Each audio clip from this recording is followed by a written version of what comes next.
3년 내내 노숙자 할아버지에게 밥을 가져다 준 소녀. 어느 날 할아버지가 소녀 앞에 나타났을 때 그의 정체는 소녀를 깜짝 놀라게 했습니다. 비가 쏟아지는 밤, 마른 체구의 소녀가 식은 밥 한 줌을 웅크린 채 한 노숙자 할아버지에게 조용히 나눠주고 있습니다. 3년 후, 바로 그 할아버지가 고급 세단에서 내려 감사의 눈빛으로 소녀 앞에 나타나 가난한 소녀에게 상상도 못할 인생 역전의 기회를 선물할 줄은 아무도 몰랐습니다. 오늘 저희는 평범한 일상 속의 친절에 대한 이야기를 들려드리고자 합니다. 작은 행동 하나가 운명 전체를 바꿀 수도 있는 그런 이야기입니다. 만약 여러분도 친절은 선한 결과로 돌아온다고 믿으신다면 댓글로 여러분의 감상을 공유해주세요. 며칠째 그치지 않는 장마에 하늘은 마치 광활한 논 위로 찢어진 방수포를 덮어 세운 듯 새까맸습니다. 논둑 옆으로 낮게 깔린 덤불은 자욱한 안개비 속에 잠겨 있었고 간간히 허술한 흙벽집에서 새어나오는 희미한 불빛만 보일 뿐이었습니다. 밭으로 이어지는 좁은 길가에 비스듬히 서 있는 금방이라도 쓰러질 듯한 오두막 안. 하나네 가족이 초라한 밥상 주위에 모여 앉아 있습니다. 하나의 아버지, 햇볕에 그을린 강인한 얼굴의 남자가 밥그릇에 남은 밥알 하나까지 싹싹 긁어 입에 넣었습니다. 그 옆에는 마른 체구의 하나, 엄마가 앉아 연신 사랑 가득한 눈빛으로 딸의 머리를 쓰다듬었습니다. 엄마가 평소 허리춤에 차고 다니던 빛바랜 손수건이 오늘따라 조심스럽게 꺼내져 아이의 이마에 맺힌 빗방울을 닦아주었습니다. 그 위에는 서툴지만 정성껏 수놓은 하나라는 작은 글자가 선명했습니다. 엄마가 딸을 위해 한 땀 한 땀 정성 들여 만든 선물이었습니다. 오두막 지붕 위로 후두둑 떨어지는 빗소리도, 푸른 벼가 자라는 논 한가운데 세 식구가 서 있는 모습을 삐뚤빼뚤 그린 그림을 부모님께 자랑하는 하나의 제잘거리는 웃음소리를 덮지는 못했습니다. 고단한 삶 속, 작지만 따뜻한 순간이었습니다. 그날 밤, 바람이 몰아칠 때마다 낡은 문이 삐걱거리며 요란하게 흔들렸고 하나는 엄마 품에서 잠이 들었습니다. 여느 때처럼 평온한 잠이려니 생각했습니다. 하지만 빗소리 사이로 이상한 소리가 들려왔습니다. 진흙탕을 밟는 육중한 발소리, 농기구들이 부딪히는 쇳소리.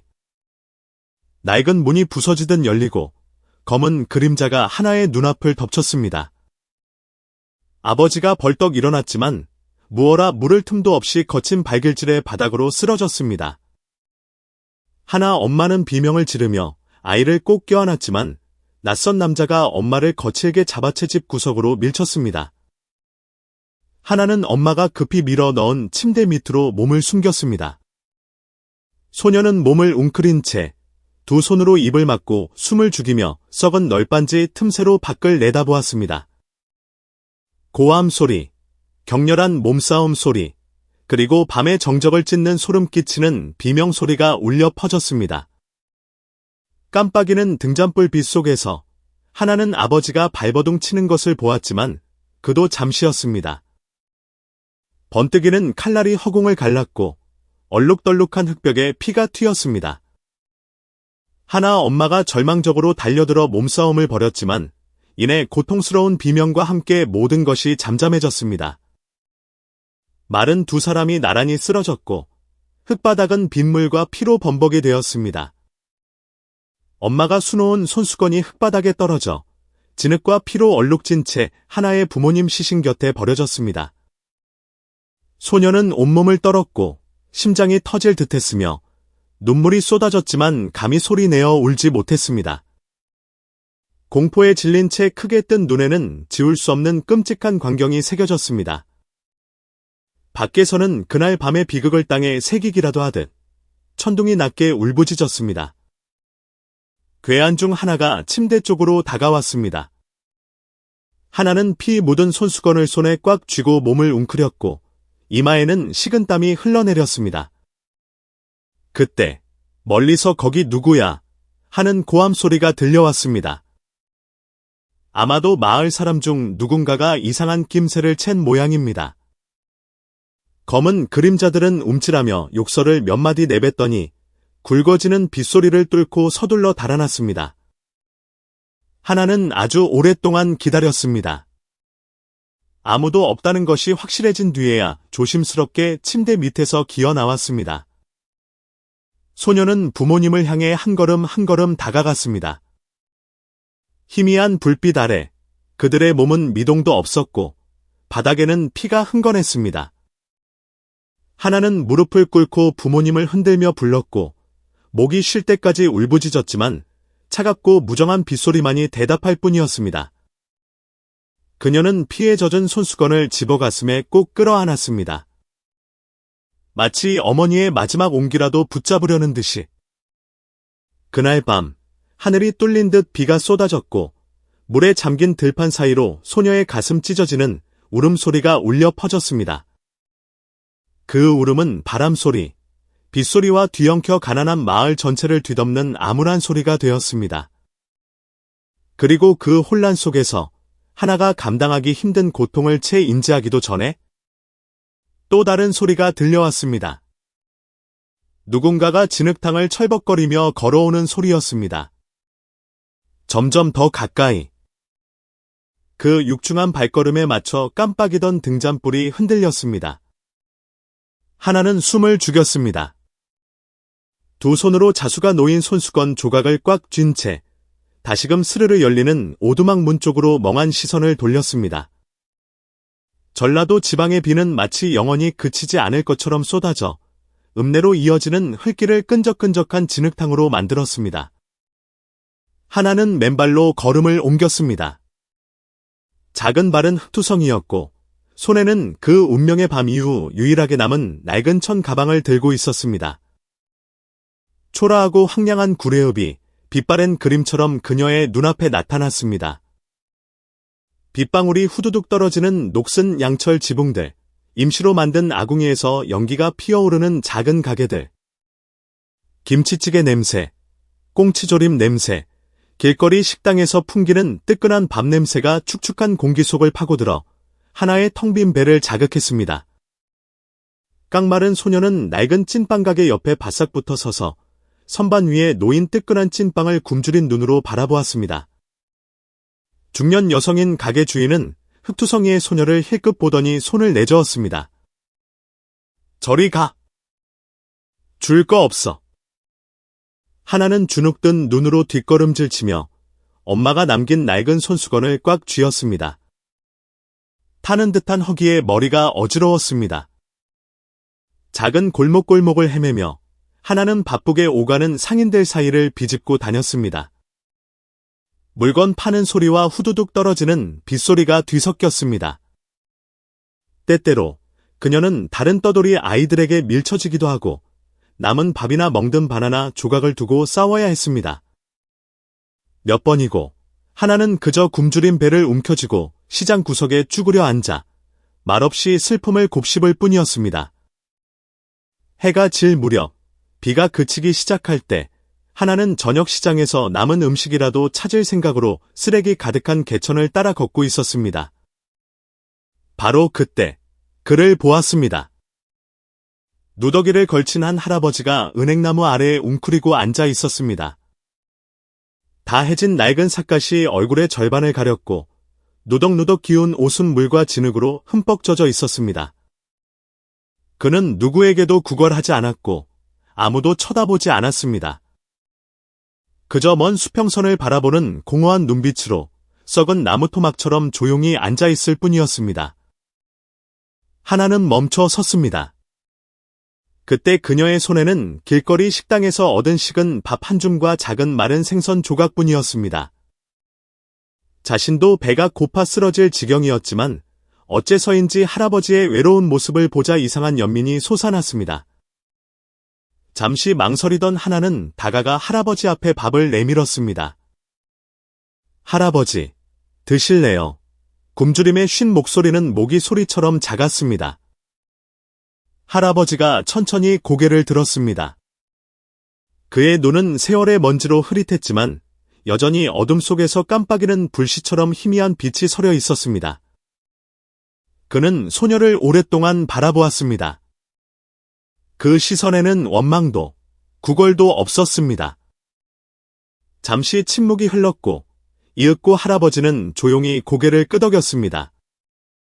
마른 손이 밥을 받아들었고 마치 보물처럼 소중하게 다루었습니다. 하나는 그 옆에 주저앉았습니다. 절망의 끝에 선 두 사람, 두 인생이 악취나는 개천가, 황량한 읍내에서 얼마 안 되는 음식을 조용히 나누어 먹었습니다. 그날부터 하나는 매일 어떻게든 무언가를 구해 할아버지에게 가져다 주었습니다. 어떨 때는 낡은 빵 조각, 어떨 때는 먹다 남은 죽, 또 어떨 때는 그저 천 가방에 담은 식은 밥이 전부일 때도 있었습니다. 자신도 굶주렸지만 하나는 자신의 몫을 할아버지에게 양보하려 애썼습니다. 처음에는 할아버지가 말없이 음식만 받았지만 점차 소녀를 바라보는 그의 눈빛에서 차가움이 사라지고 그 자리에 조용한 온기가 감돌기 시작했습니다. 한 번은 하나가 부서진 빵 조각을 건넸을 때 그녀는 할아버지가 몰래 미소 짓는 것을 보았습니다. 드물고 희미했지만 감사함이 담긴 미소였습니다. 그렇게 하루하루 하나와 할아버지 사이의 조용한 유대감은 더욱 깊어졌습니다. 서로의 이름을 묻지도 자신의 고통을 말하지도 않았습니다. 그저 인생의 비바람에 맞서 서로에게 기댄 두 포기 잡초처럼 침묵 속에 나눔만이 존재할 뿐이었습니다. 어느 해 진력, 하나가 막 얻은 따뜻한 밥 한 줌을 들고 달려왔을 때 할아버지가 문득 고개를 들어 그녀를 오랫동안 바라보았습니다. 그날따라 그의 눈빛은 달랐습니다. 더 이상 슬픔에 체념한 눈빛이 아니었습니다. 놀라움과 감동, 그리고 차마 말로 표현할 수 없는 어떤 맹세 같은 것이 뒤섞인 깊은 감정이 빛나고 있었습니다. 하나는 무슨 일인지 몰라 당황한 채 얼어붙었습니다. 엄마가 남긴 손수건이 그녀의 주머니에서 빠져나와 저녁바람에 가볍게 나부꼈습니다. 할아버지는 그것을 보았고 마른 입술이 무언가 말하려는 듯 달싹거렸습니다. 하지만 이내 짧은 한숨을 내쉬고는 소녀가 건넨 밥을 받아 조용히 먹을 뿐이었습니다. 그날 밤 하나가 시장 처마 및 임시 거처로 돌아왔을 때 손에 쥔 부드러운 손수건은 또다시 빗물에 젖어 있었습니다. 하지만 이번에는 아마도 그녀의 눈가에서 흘러나온 뜨거운 눈물도 섞여 있었을 것입니다. 비 때문인지 아니면 마음이 이상하게 시려왔기 때문인지 모를 일이었습니다. 작은 읍내는 물살에 휩쓸려가는 마른 잎사귀처럼 아무도 돌아보지 않는 조용한 나날을 보냈습니다. 먼지투성이 세상 속에서 식은 밥 한 덩이를 들고 어두운 골목을 지나 노숙자 할아버지를 찾아가는 하나의 모습은 이제 아무도 신경 쓰지 않는 익숙한 풍경이 되었습니다. 매일 아침 하나는 낡은 손수건을 목에 두르고 작은 밥주머니를 든 채 은행나무가 있는 개천가, 시장 뒤편의 축축한 골목을 조심스럽게 따라갔습니다. 달아빠진 플라스틱 슬리퍼가 그녀의 발밑에서 철퍽거렸고 그 소리는 간밤에 내린 비가 채 빠지지 않아 졸졸 흐르는 물소리와 뒤섞였습니다. 할아버지는 여전히 그곳에 앉아 있었습니다.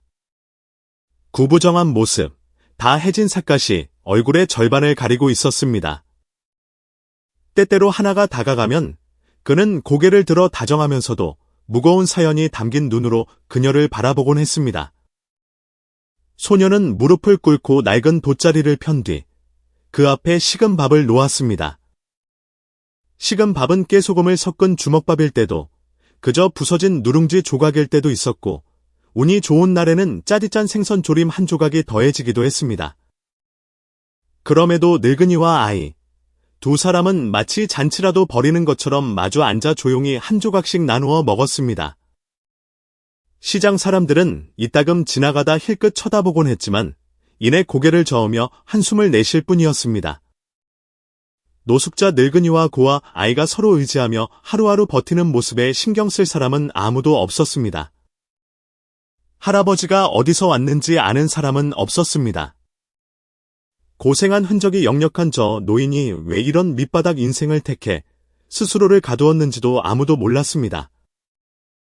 오직 하나만이 그 여린 마음으로 할아버지를 온전히 믿었습니다. 마치 망망대해를 표류하다 작은 지푸라기라도 잡은 것처럼 말입니다.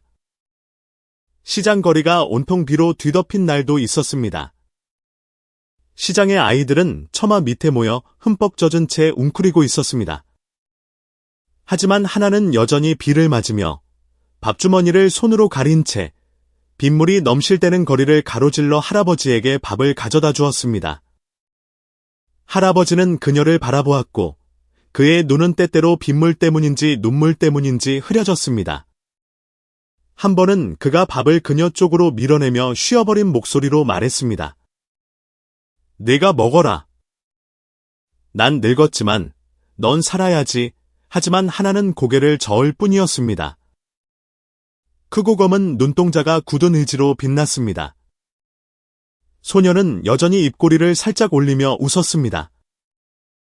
비록 그 미소가 찬바람 속의 나뭇잎처럼 위태로워 보일지라도 말입니다. 할아버지가 밥을 먹을 때 하나는 종종 옆에 무릎을 안고 앉아 흐린 흙탕물이 유유히 흘러가는 것을 조용히 바라보곤 했습니다. 가끔 그녀는 할아버지가 찢어진 주머니에서 구겨진 종이 조각을 꺼내 뭉툭한 연필로 무언가를 오랫동안 끄적이는 것을 보았습니다. 하나가 궁금해서 곁눈질했지만 할아버지는 그저 이가 빠진 입으로 웃으며 손을 저어 그것을 숨겼습니다. 그냥 옛날 일 적는 거지. 그는 마치 혼잣말처럼 중얼거렸습니다. 3년이 흘렀습니다. 그들의 삶은 여전히 모두가 무의미하다고 생각할 법한 평온한 굴레 속에서 맴돌았습니다. 하지만 하나에게는 매일의 밥, 매번의 눈맞춤, 그리고 찬바람이 불어올 때마다 할아버지가 잡아주던 주름진 손길 모두가 무엇과도 바꿀 수 없는 추억이었습니다. 그러던 어느 날 밤, 전라도의 장맛비가 그칠 줄 모르고 쏟아지던 때, 하나가 할아버지 앞에 밥을 막 내려놓았을 때였습니다. 그녀의 몸이 갑자기 휘청거렸습니다. 하나야, 할아버지의 다급한 목소리가 울렸습니다. 소녀는 주저앉으며 할아버지의 옷자락을 떨리는 손으로 붙잡았습니다. 작고 마른 몸은 얼음장처럼 차가웠고 굶주림과 추위에 입술이 파랗게 질려 있었습니다. 비는 점점 더 거세졌습니다. 지나가는 사람들은 서둘러 옷깃을 여미고 모자를 눌렀었습니다. 진흙탕 길바닥 한가운데서 떨고 있는 노인과 쓰러져가는 아이에게 관심을 두는 사람은 아무도 없었습니다. 할아버지는 주위를 둘러보더니 늙고 쇠약한 몸에 남은 마지막 힘을 쥐어짜듯 천천히 하나를 안아 올렸습니다. 그의 떨리는 팔 안에서 소녀의 몸은 깃털처럼 가벼웠습니다. 할아버지는 등을 굽힌 채 빗줄기 속을 비틀거리며 한 걸음 한 걸음 옮겼습니다. 뼛속까지 시린 추위라도 피할 수 있는 시장 옆 낡은 창고의 처마 밑으로 하나를 데려가기 위해서였습니다. 하나를 낡은 돗자리 위에 내려놓은 그는 떨리는 손으로 자신의 야른 겉옷을 벗어 소녀에게 덮어주었습니다. 그는 자신이 흠뻑 젖은 것도 잊은 채 차가운 어둠 속에서 소녀의 미약한 숨소리에 귀를 기울이며 그곳에 앉아 있었습니다. 길 건너 음료수 가게에서 새어나온 희미한 등불이 그의 고생이 묻어나는 얼굴을 비추었습니다. 뺨 위로 빗물과 함께 두 줄기 눈물이 조용히 흘러내리고 있었습니다. 그는 의식을 잃은 채 웅크리고 잠든 아이를 바라보며 스스로에게 다짐했습니다. 다시는 하나가 어떤 상처도 받지 않게 하겠다고. 만약 언젠가 기회가 온다면 그녀가 마땅히 누려야 할 모든 것을 돌려주겠다고 다짐했습니다. 어느 후텁지근한 오후, 아침에 내린 비가 막 그치고 약한 햇살이 시장 밖 나뭇잎 사이를 뚫고 들어와 축축한 땅 위에 얼룩덜룩한 빛을 뿌렸습니다. 비가 그친 뒤 시장 거리는 이상하게 고요했습니다. 구멍난 양철 지붕에서 떨어지는 물소리와 바람에 날리는 마른 잎사귀 소리뿐이었습니다. 하나는 평소처럼 식은 밥을 들고 할아버지가 있는 곳으로 이어지는 작은 길을 따라 걸었습니다. 오늘은 익숙한 은행나무 아래의 할아버지가 보이지 않았습니다. 잠시 두리번거리던 하나는 할아버지가 개천 옆 낡고 비스듬한 목조 건물인 고시 아저씨의 작은 카센터 앞에 앉아있는 것을 발견했습니다. 할아버지는 그곳에 마른 등을 굽힌 채 앉아 있었습니다. 손에는 빛바랜 낡은 사진 한 장을 무심코 만지작거리고 있었습니다. 사진 속에는 한 남자가 큰 저택 문 앞에 서 있었고 그 뒤로는 이 작은 읍내에서는 한 번도 본 적 없는 번쩍이는 고급 차들이 줄지어 있었습니다. 그의 눈빛은 아련했습니다. 마치 아득하고 그리움 가득한 다른 세계에 빠져있는 듯했습니다. 하나는 조심스럽게 다가가 할아버지 옆에 조용히 밥을 내려놓았습니다. 그녀는 감히 말을 걸지 못하고 그 고생 묻어나는 얼굴을 가만히 바라보며 조용히 앉아 있었습니다. 그 얼굴에는 시골 땅의 밭고랑처럼 깊은 주름이 패여 있었습니다. 그때 카센터 문이 열리고 50대쯤 되어 보이는 기름때로 얼룩진 작업복을 입은 건장한 체구의 고씨 아저씨가 나왔습니다. 할아버지를 보자마자 고씨 아저씨는 반갑게 웃으며 무심코 한마디 툭 던졌습니다. 사장님. 오늘은 또 여길 어쩐 일로 오셨어요? 그 한마디에 하나는 멈칫했습니다. 그녀는 고씨 아저씨를 쳐다봤다가 다시 할아버지를 바라보았습니다. 얼굴에는 궁금증이 가득했습니다. 할아버지는 순간 움찔했지만 이내 옅은 미소를 지으며 마치 우연히 날아든 먼지를 털어내듯 가볍게 손을 저었습니다. 오랜만이네.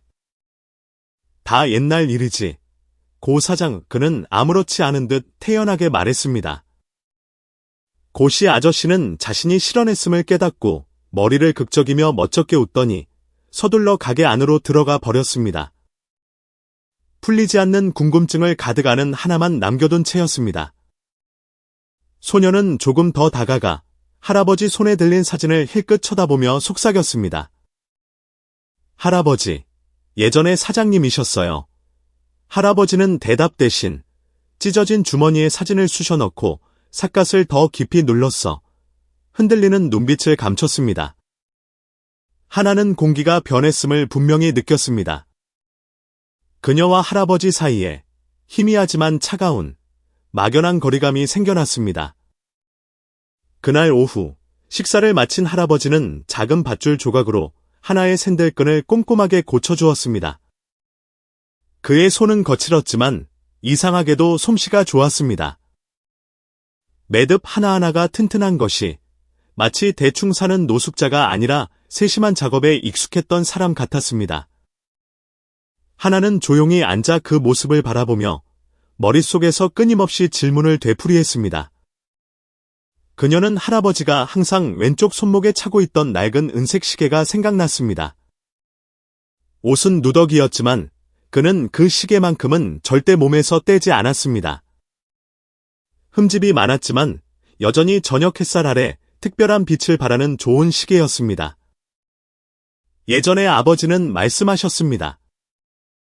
가난한 사람들은 먹고 살기 바빠서 시계 같은 건 차지 않는다고. 차봤자 손목만 무거울 뿐이라고.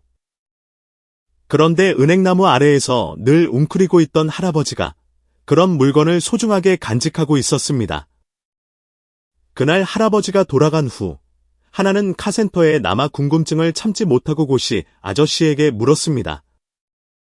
고씨 아저씨는 주위를 휙 둘러보고는 누가 들을세라 목소리를 낮췄습니다.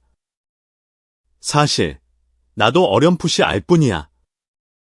소문에는 저 양반이 저기 서울에서 엄청 큰 자동차 회사 사장이었대. 고급차에 몇 층짜리 저택에 돈이 썩어날 정도였다나. 그런데 무슨 일인지 어느 날 갑자기 사라져서 아무도 못 봤다는 거야. 고씨 아저씨가 한숨을 쉬었습니다. 듣자 하니 가족한테 무슨 안 좋은 일이 생겼다나 봐. 그때부터 다 버리고 지금까지 떠돌아다닌 거지. 하나는 멍하니 서 있었습니다. 엄마가 수놓아준 낡은 손수건을 꽉 쥔 채 마음이 복잡해졌습니다. 만약 고씨 아저씨의 말이 사실이라면 그녀가 그저 불쌍한 노인이라고만 생각했던 할아버지가 실은 그녀가 감히 상상도 못할 화려한 과거를 가졌다는 뜻이었습니다. 그날 저녁, 그녀는 찻집 오기 할머니에게 그 이야기를 했습니다. 오기 할머니는 차를 한 모금 마시더니 아련한 눈빛으로 말했습니다. 얘야, 인생이란 게 그런 거란다. 자기가 짊어진 신세보다 더 큰 아픔을 가슴에 품고 사는 사람도 있는 법이지. 우리가 보기에 남루하다고 해서 그 사람이라고 누구처럼 빛나던 시절이 없었겠니? 그 말은 마치 작은 물방울처럼 하나의 마음에 떨어져 소녀의 여린 생각 속으로 서서히 스며들었습니다. 그날부터 할아버지에게 밥을 가져다 줄 때마다 하나는 그를 더 유심히 관찰했습니다. 그의 손가락이 거칠긴 해도 바칠하던 손이 아니라 펜을 잡는 데 익숙했던 사람의 흔적이 남아있는 것을 보았습니다. 시장 거리를 스쳐 지나가는 승용차를 볼 때마다 그의 눈에 감출 수 없는 깊은 슬픔이 스치는 것을 보았습니다. 하지만 마음속에 궁금증이 가득했음에도 하나는 더 이상 묻지 않았습니다. 그녀는 깨달았습니다. 상대방이 말하고 싶어 하지 않는 것은 조용히 존중해주는 것이 더 낫다는 것을. 그러던 어느 날, 마치 낯선 바람이 시장에 불어닥친 것처럼 하나는 여느 때처럼 밥을 들고 익숙한 은행나무로 향했습니다. 하지만 그날 할아버지가 늘 앉아있던 자리는 텅 비어 있었습니다. 소녀는 당황해서 주위를 둘러보았습니다. 낡은 갈색 옷도, 다 해진 삿갓도, 익숙한 칼칼한 기침 소리도 들리지 않았습니다. 하나는 음료수 가게 아저씨에게, 찻집 오기 할머니에게, 카센터 고씨 아저씨에게 달려가 물었습니다. 하지만 모두 고개를 저었습니다. 아침부터 그 노인 양반 못 봤는데 하나의 작은 심장이 쿵 내려앉았습니다. 흐릿한 오후, 허름한 시장 지붕 위로 바람이 불며 당혹감과 상실감을 실어 날랐습니다. 소녀는 은행나무 옆에 우두커니 서 있었습니다. 손에는 여전히 따뜻한 온기가 남은 식은 밥이 들려 있었고, 눈은 지난 3년간 할아버지가 앉아있던 빈 공간을 멍하니 바라보고 있었습니다. 그리고 가슴속 어딘가에서 막연한 불안감이 피어오르기 시작했습니다. 그날 정오, 하늘은 또다시 비가 내릴 듯 잔뜩 찌푸려 있었습니다. 잿빛 구름 사이로 희미한 햇살이 비쳤지만 간밤의 비로 질퍽해진 흙길을 말리기엔 역부족이었습니다. 시골 시장은 여전히 초라하고 지저분했으며 땀 냄새와 흙 냄새가 뒤섞여 퀴퀴한 냄새가 났습니다. 하나는 시장 입구 오기 할머니의 찻집에서 일을 돕고 있었습니다.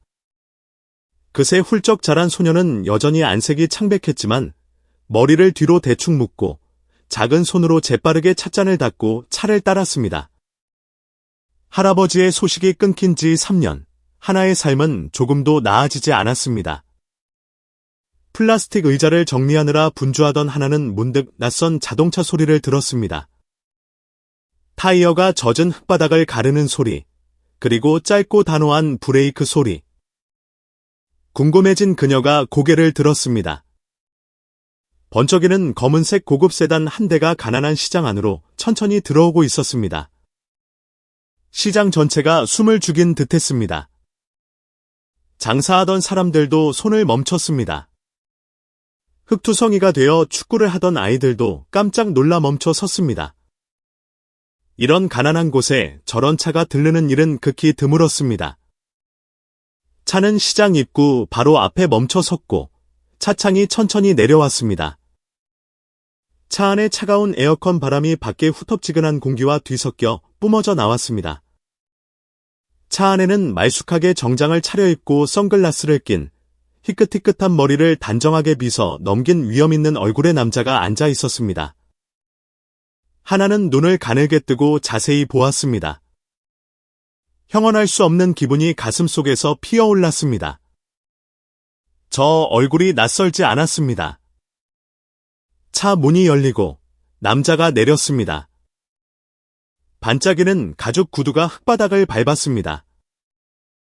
그는 키가 크고 당당한 체격이었지만 그 걸음걸이는 이상하리만치 차분하고 침착했습니다. 즉시 시장 전체가 술렁이기 시작했습니다. 어이, 저기 좀 봐. 엄청 멋진데? 듣자 하니 무슨 회장님이 공장 부지 보러 오셨다던데. 대신 자동차 그룹 회장이래. 돈이 썩어날 정도로 부자라잖아. 하나는 어렴풋이 들려오는 수군거림에 심장이 세차게 방망이질 쳤습니다. 그녀는 눈을 비볐습니다. 잘못 본 것이라 생각했지만 아니었습니다.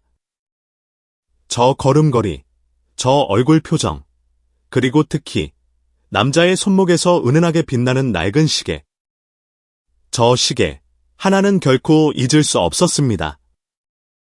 예전에 할아버지에게 밥을 가져다 줄 때마다 그녀는 흠집난 그 은색 시계를 보곤 했습니다.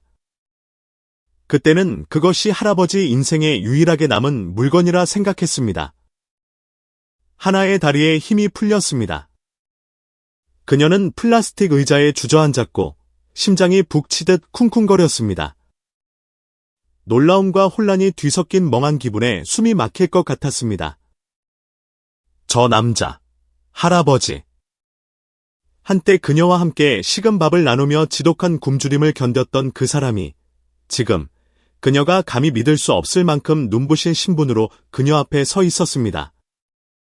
할아버지, 아니, 이제는 윤태섭 회장이라 불러야 할 그가 누군가를 찾는 듯 시장을 훑어보았습니다.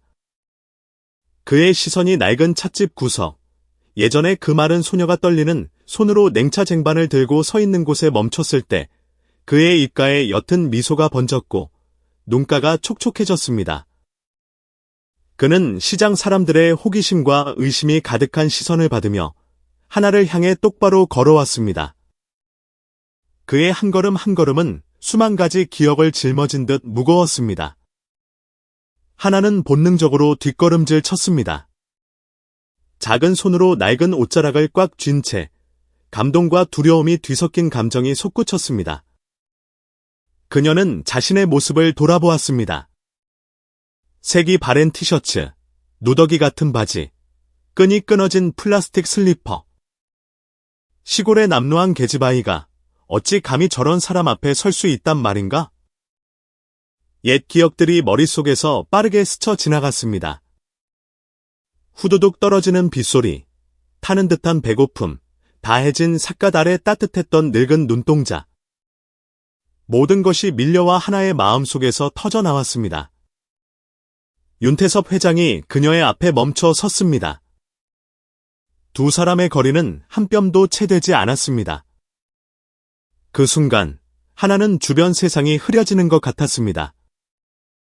오직 깊고 다정하며 이름 모를 감정으로 가득 찬 그의 눈빛만이 보일 뿐이었습니다. 시장 사람들이 주위에 모여들어 호기심 어린 눈으로 두 사람을 바라보았습니다. 모두가 웅성거리고 수군댔습니다. 저 찻집 애가 회장님이랑 아는 사이야? 왜 저렇게 떠는 거야? 혹시 친척인가? 하나는 모든 소리를 들었지만 신경 쓸 겨를이 없었습니다.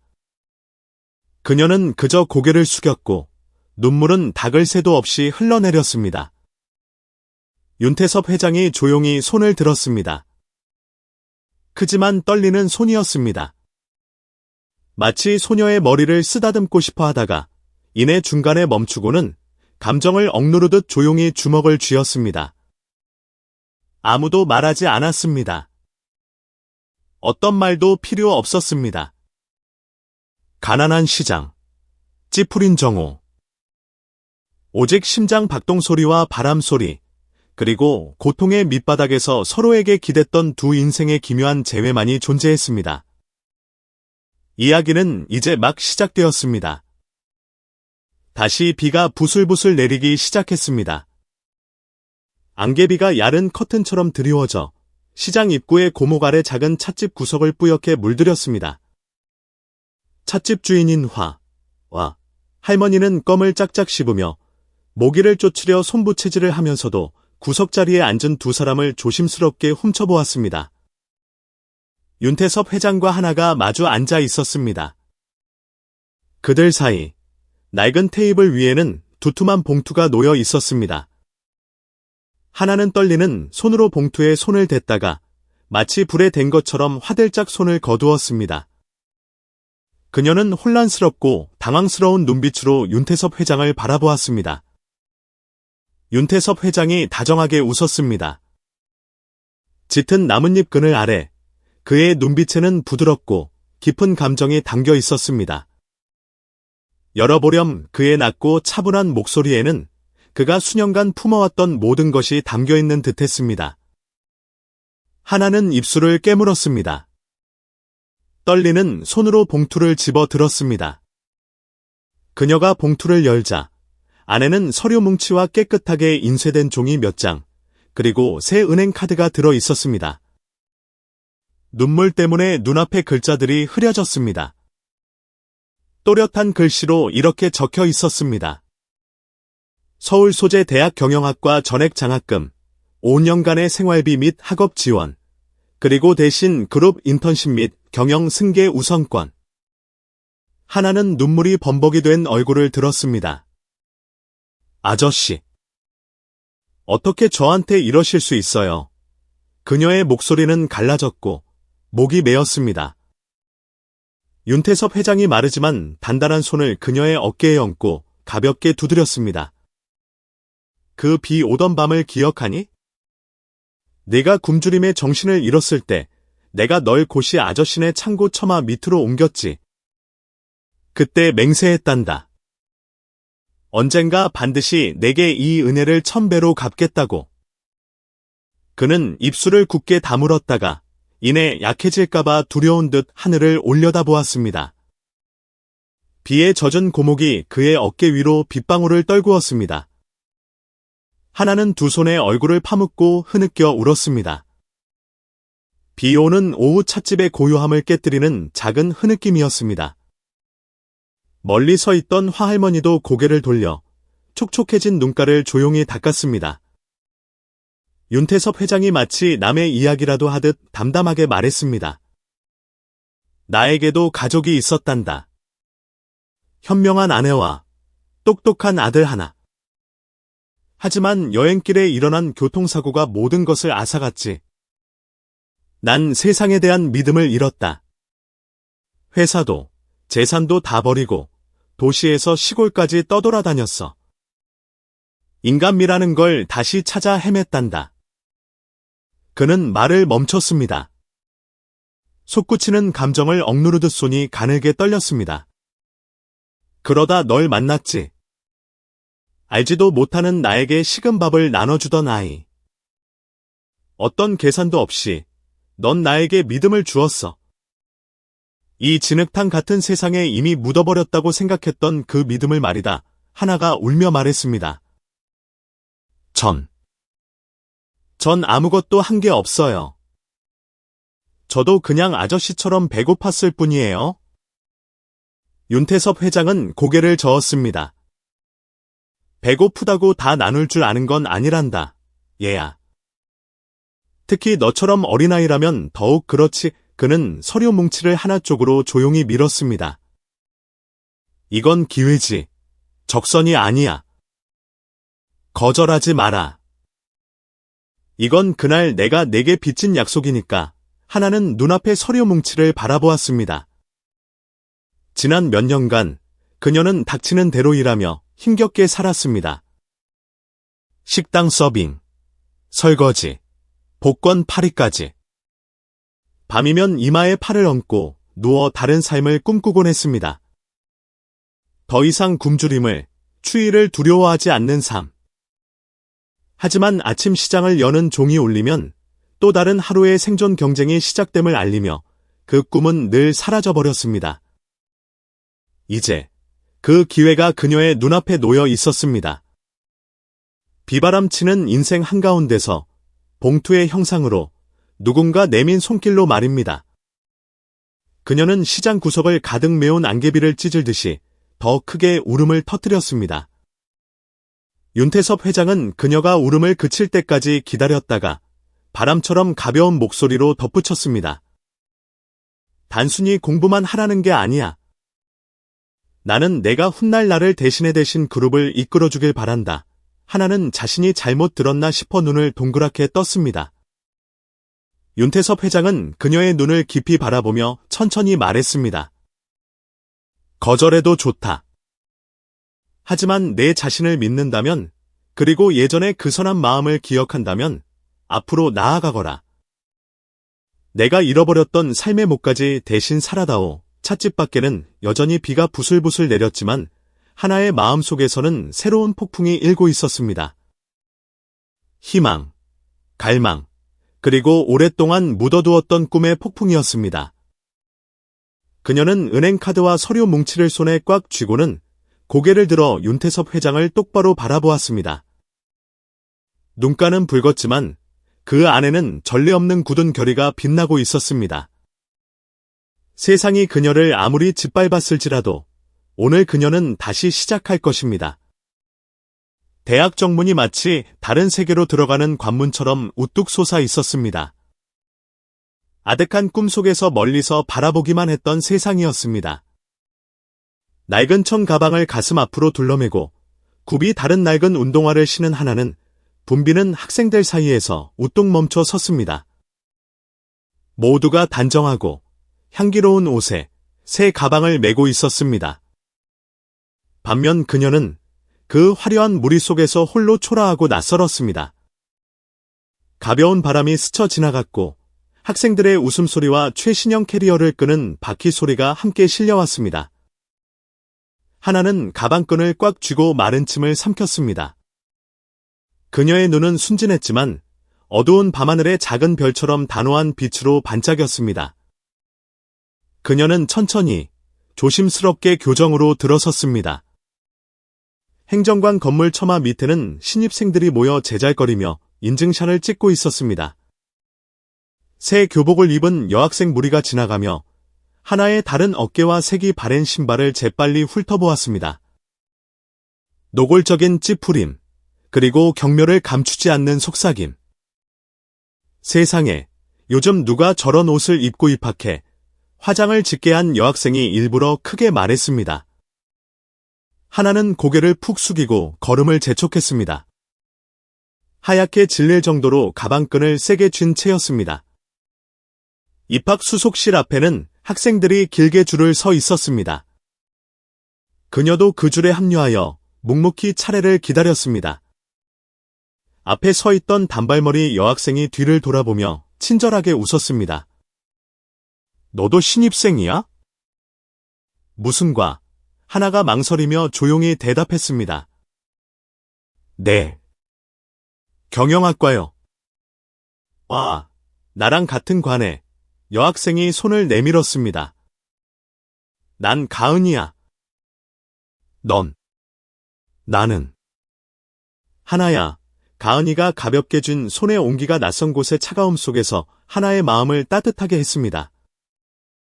하지만 그 작은 기쁨도 잠시, 다른 이들의 노골적인 시선에 금방 빛이 발했습니다. 복도 구석에서 남학생 몇 명이 수군거렸습니다. 요즘 세상에 저런 천 가방을 메고 다녀? 완전 촌스럽다. 킥킥거리는 웃음소리가 하나의 뺨을 때리듯 날카롭게 울렸습니다. 그녀는 입술을 깨물고 고개를 숙인 채 걸었습니다. 한 걸음 한 걸음이 가시밭길을 걷는 듯했습니다. 기숙사는 본관 뒤편에 있었습니다.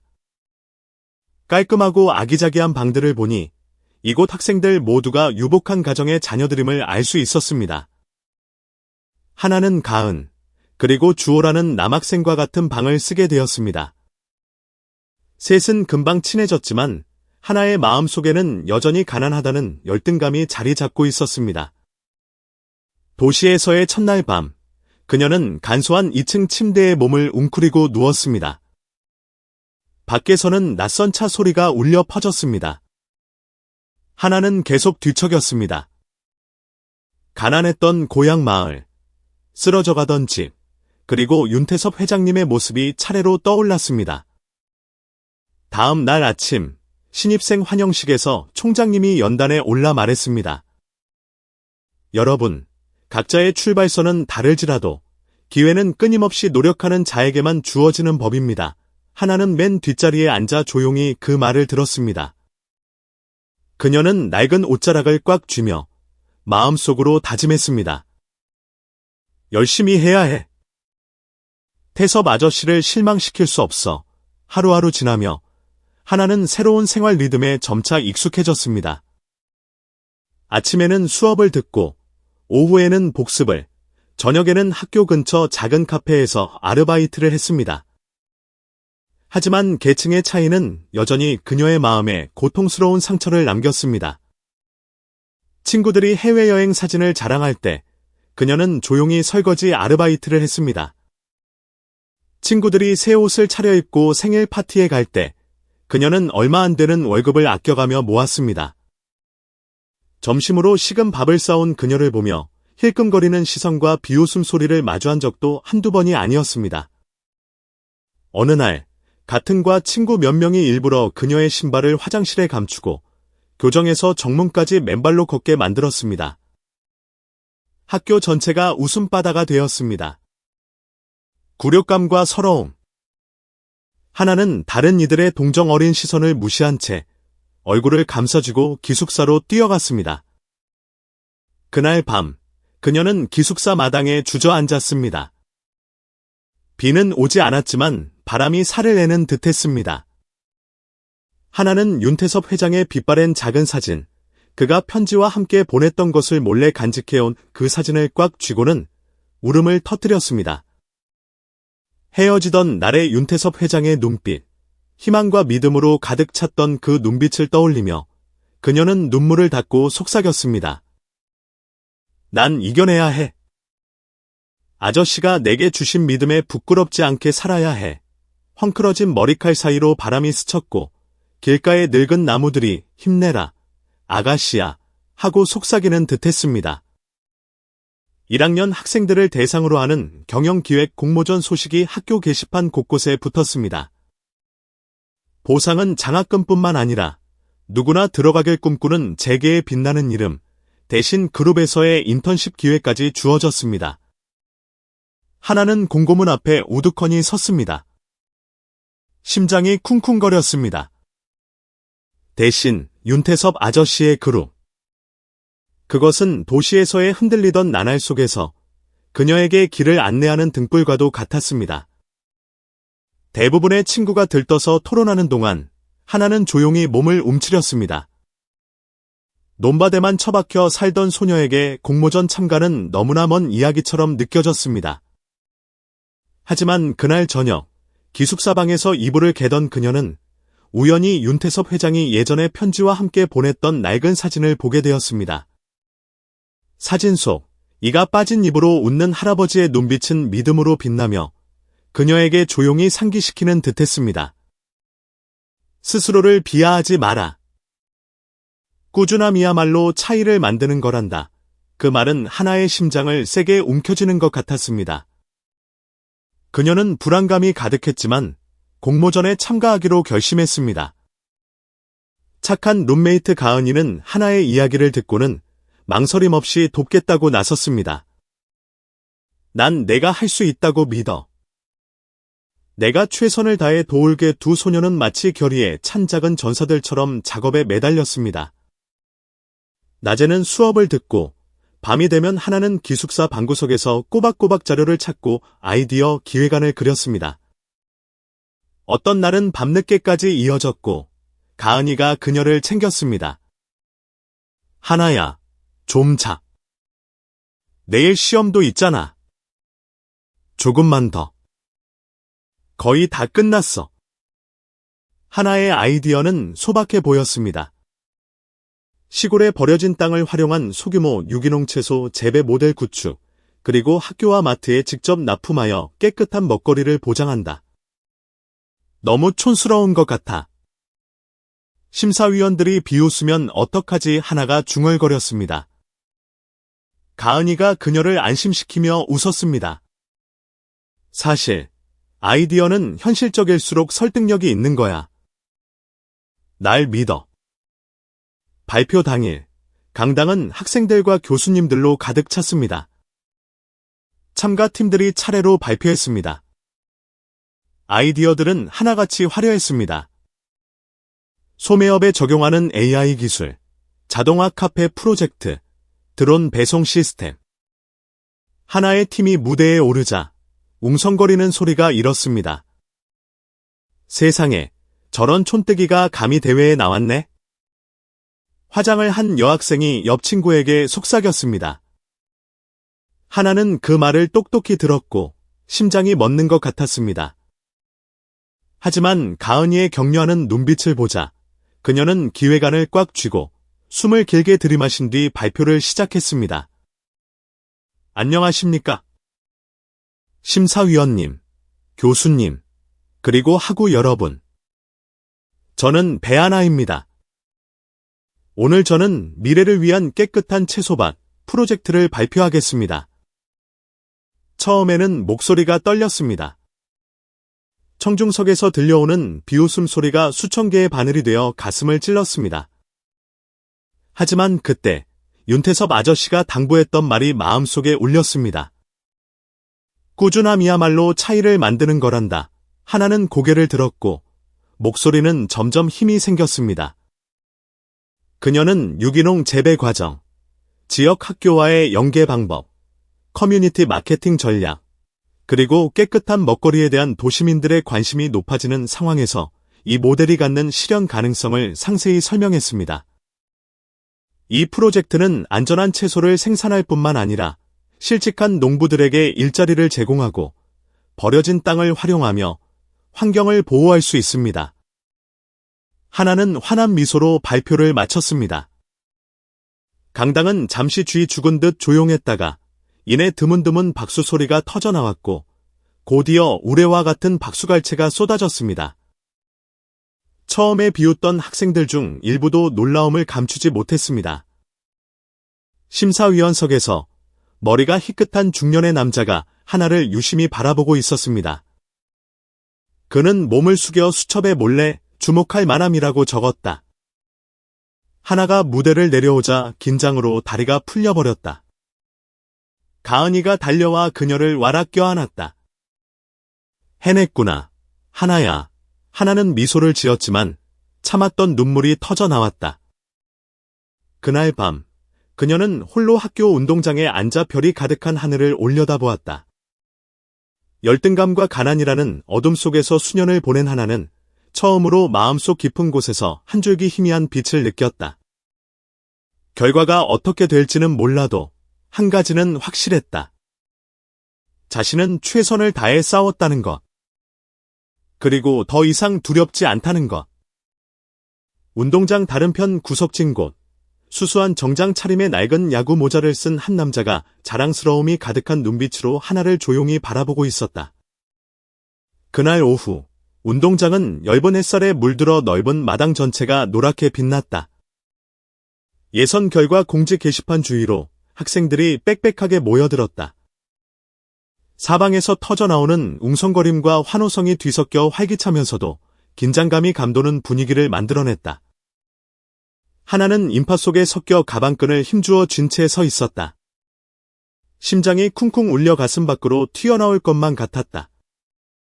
그녀는 큰 기대를 하지 않고 그저 바로 탈락하지만 않기를 바랄 뿐이었다. 그때 방송 스피커에서 목소리가 울려 퍼졌다.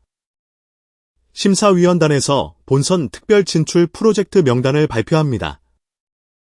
그 중에는 경영학과 K1 배하나 학생의 미래를 위한 유기농 채소밭 프로젝트가 포함되어 있습니다.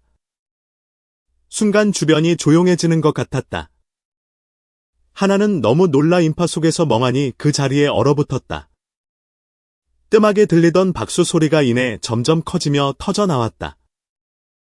가은이가 달려와 눈물이 그렁그렁한 채로 하나를 껴안았다. 하나야, 내가 해냈어. 하나에게는 주변의 환호성이 아주 멀리서 들려오는 듯했다. 그녀는 눈시울이 뜨거워지는 것을 느꼈고 말로 표현할 수 없는 감동이 밀려왔다. 심사위원석에 앉아있던 친환경 농업 분야의 유명 기업가 강민혁 씨가 감탄 어린 눈빛으로 작게 고개를 끄덕였다. 그는 옆자리 동료에게 귀옛말로 속삭였다. 저 아이, 물건이군요. 그 순간 하나는 자신의 인생이 새로운 전환점을 맞이했다는 사실을 전혀 알지 못했다. 늦은 오후, 두 소녀는 학교 운동장의 오래된 나무 그늘 아래 앉아 있었다. 진한 아이스티를 홀짝이며 마셨다. 마지막 햇살이 하늘에 걸려 하나의 붉은 뺨을 물들였다. 가은아, 하나가 바람 소리에 섞인 낮은 목소리로 말했다. 나 꿈이 하나 있어. 뭔데? 가은이 턱을 괜 채 궁금한 듯 물었다. 나중에 졸업하면 고향에 돌아가서 유기농 농장을 열고 싶어. 나처럼 가난했던 아이들이 더 이상 끼니 걱정을 하지 않도록 말이야.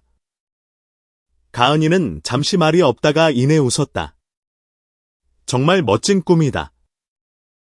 넌 꼭 해낼 거라고 믿어. 하나는 반짝이는 눈으로 하늘을 올려다보았다. 이미 과거가 되어버렸지만 가슴속에 선명하게 새겨진 부모님의 얼굴이 떠올랐다. 처량하게 비가 쏟아지던 그날 밤, 그녀는 부모님의 시신을 끌어안고 다짐했었다. 저는 꼭 살아남아서 두 분이 저 세상에서 편히 쉬실 수 있도록 반듯한 사람이 될게요. 웃음소리 가득한 집, 푸르게 펼쳐진 채소밭, 천진난만하게 뛰어노는 아이들. 그 꿈은 점차 그녀의 삶의 원동력이 되어갔다. 바로 그날 오후, 두 소녀가 제잘거리며 미래에 대해 이야기하고 있을 때 익숙한 모습이 다가왔다. 연륜이 느껴지는 차분한 모습의 강민혁 씨가 맞은편 돌 의자에 앉았다. 학생들, 안녕하세요. 그가 따뜻하고 낮은 목소리로 말을 걸었다. 하나는 아까 맨 앞줄에 앉아있던 심사위원 중 한 명임을 알아보고 살짝 놀랐다. 학생이 하나 양 맞죠? 강 대표가 온화한 눈빛으로 물었다. 네. 저 하나는 일어서야 할지 앉아 있어야 할지 몰라 당황했다. 강 대표가 웃음을 터뜨렸다. 그렇게 긴장할 필요 없어요. 발표가 아주 인상 깊었다고 말해주고 싶어서 왔습니다. 소박하지만 진정성 있고 현실적이더군요.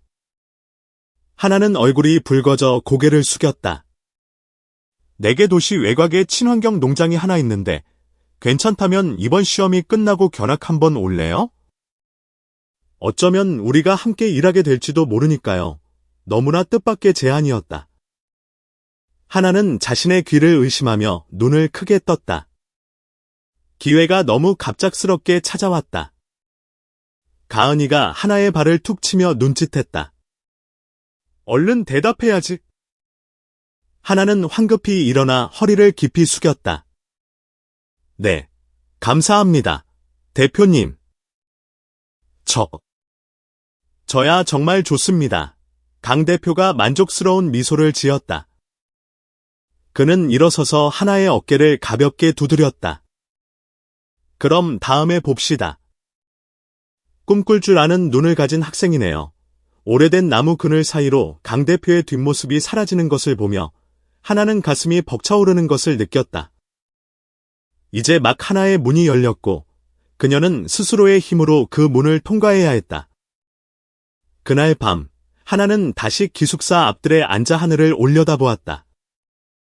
그녀는 마치 별들에게 소원을 빌듯 속삭였다. 아빠, 엄마. 오늘의 하나는 조금씩 꿈에 다가가고 있어요. 제가 두 분을 실망시키지 않도록 저를 지켜봐 주세요. 멀리 도시의 불빛들이 마치 지상에 흩뿌려진 작은 별들처럼 반짝였다. 한때 시골 소녀였던 그녀를 새로운 미래가 기다리고 있었다. 불타는 열망과 운명에 굴복할 줄 모르는 심장을 가지고. 그날 오후, 하나는 도시 외곽의 작은 카페 구석에 조용히 앉아 있었다. 세월의 흔적이 묻어나는 낡은 나무벽, 천장에서는 선풍기가 삐걱거리며 천천히 돌아가고 있었다.